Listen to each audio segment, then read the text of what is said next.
So I want to ask you a question now about investing, because that's something, again, trying to do research for you was difficult because there's just a lot of different pieces that you could go into. But you have a couple of these successful launches, and you spent some time now. You have this investment group called Queensbridge, if I have the name right. And I saw, kind of looking through the Crunchbase and some of the company history, that you all were very early to Lyft and Dropbox, which is incredible. How did those kinds of opportunities come about? Was that because of the tech network you had built in college? Or how do you transition from being a fashion entrepreneur and having some disposable money to maybe help launch some other companies to getting those two amazing companies presented to you? Yeah, so it happened, a combination of just a network that myself, my brother, and Anthony, one of our partners, also, uh, we had always been very accessible to all people. And, I'm one of those people that I'll still go meet with anyone and everybody because I just never know. And Mhm. so we always had this wide range of people we knew.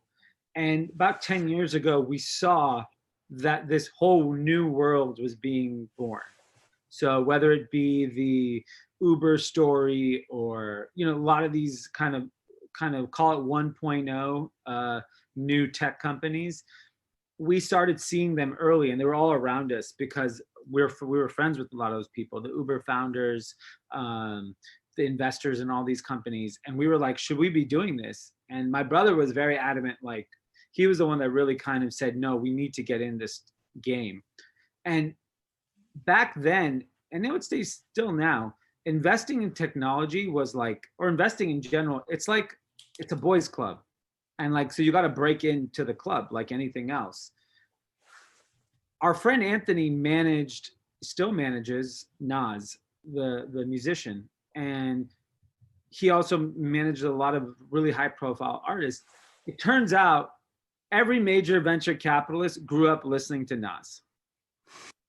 So like they're all obsessed with him. And when we realized this, we were like, huh, we need to connect the dots. What do we have? We had Nas. And Nas, we pitched it to him and said, look, this is going to change the world. We need to get involved with this. He's like, great. Where do you guys need me to play? So we took my brother got connected to Ben Horowitz from Andreessen Horowitz. And Ben, if you read his blog or his book, Thing about hard things. Is that? yeah, yeah, he Yeah. quotes Nas a lot.